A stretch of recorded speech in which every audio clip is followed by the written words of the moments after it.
lorsque nous ne cherchons pas à contourner, nous allons directement nous buter vers l'obstacle.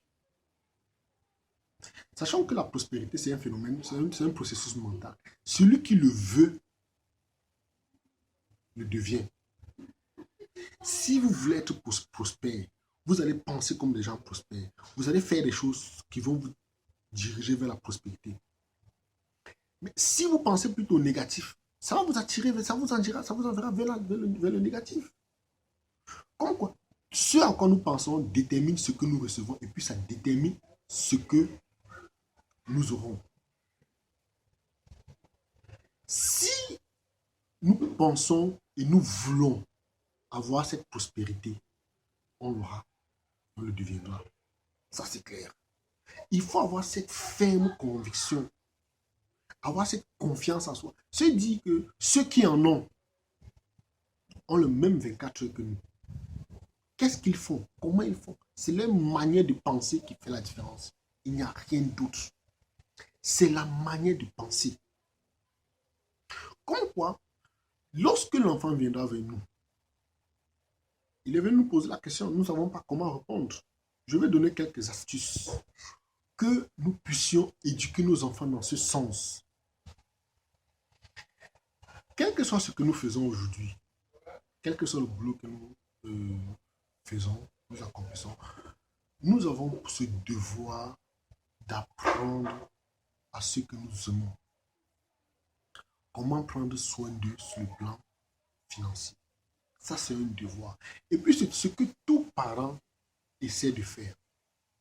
Sauf que parfois, on le fait, mais on le fait de la mauvaise façon. Parce que c'est tout ce que nous avons. Nous n'avons pas d'autre solution. On se bat tant bien que mal pour essayer d'aider nos enfants. Mais parfois, quand ça sort, on se rend compte qu'il y a quelque chose qui ne cloche pas. Qu'il y a quelque chose qui tourne par rond.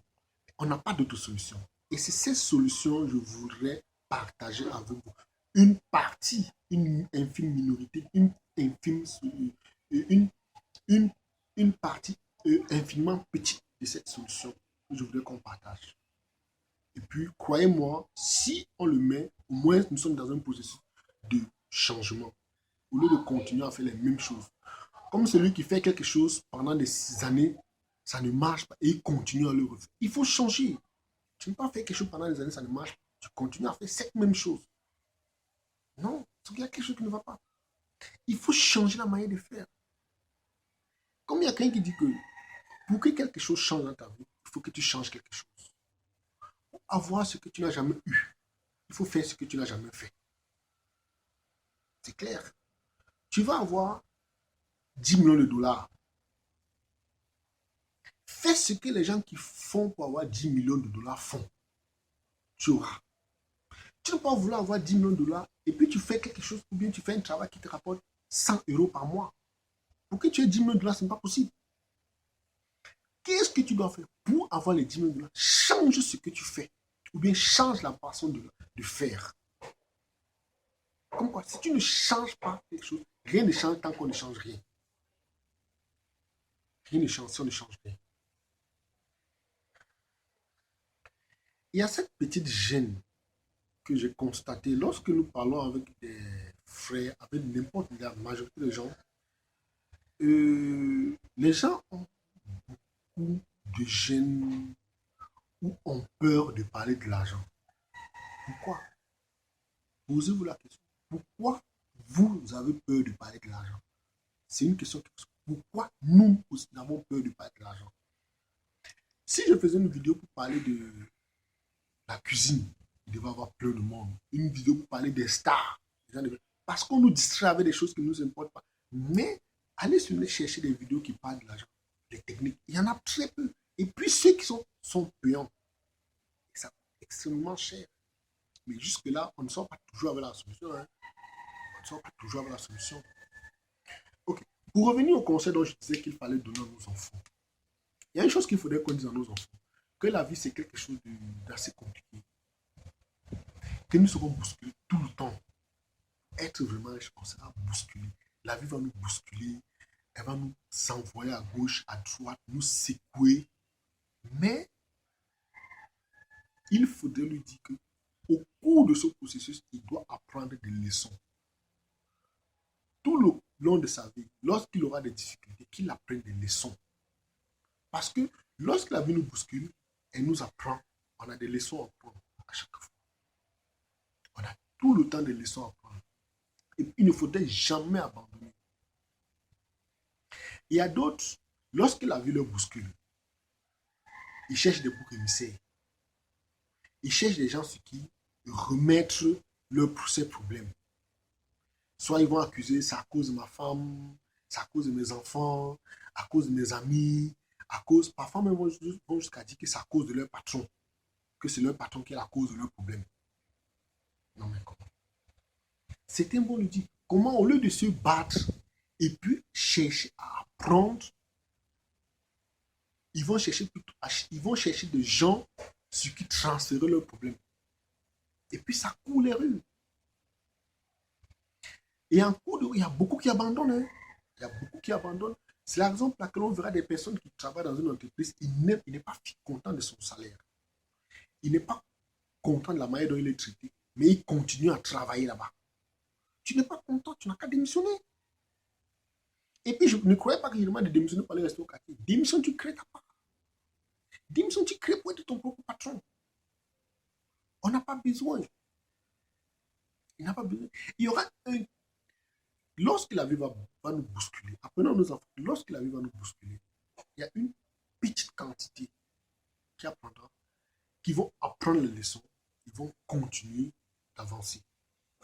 Mais la grande majorité, la grande partie renonce. Et puis c'est cette partie qui renonce qui se met dans un état d'esclavage. Et puis il se met dans un état, il va se faire exploiter d'après lui. Pourtant, moi je ne trouve pas qu'aucun employé n'exploite les employés. Hein. C'est les gens qui se mettent dans un système d'esclavage personnel. C'est nous-mêmes qui rentrons dans ce processus. Je vais donner un exemple simple pour expliquer ce que je viens de dire.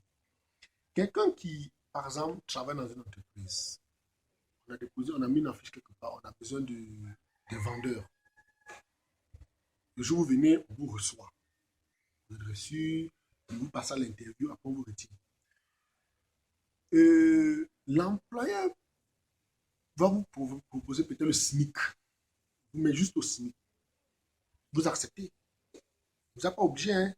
Vous avez accepté. D'autres juste trouvent ça comme une excuse que non, parce que je n'avais pas, je n'ai pas d'autre chose à faire. Acceptez. Pendant que vous travaillez, lui, il vous met sous pression parce que vous travaillez son argent. Il a besoin de plus d'argent. Vous êtes en train de travailler pour lui. Et puis vous passez le temps à vous plaindre que non, le monsieur ne paye pas bien ses employés. Mais qu'est-ce que vous entendez? Il faut savoir se révolter. Tu travailles quelque part, on ne te paye pas bien. Tu te révoltes.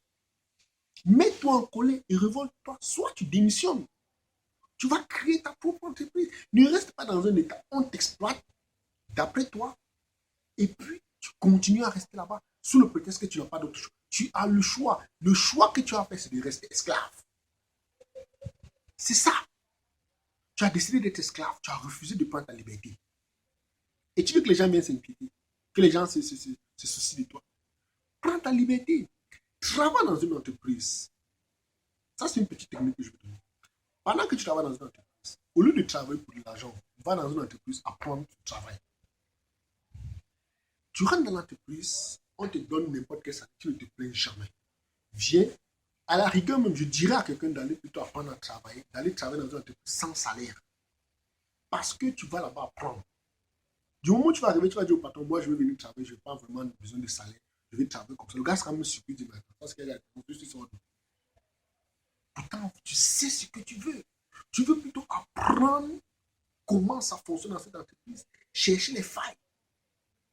C'est ce qu'il faut. Chercher des failles au lieu de travailler et se plaindre que nous sommes mal payés.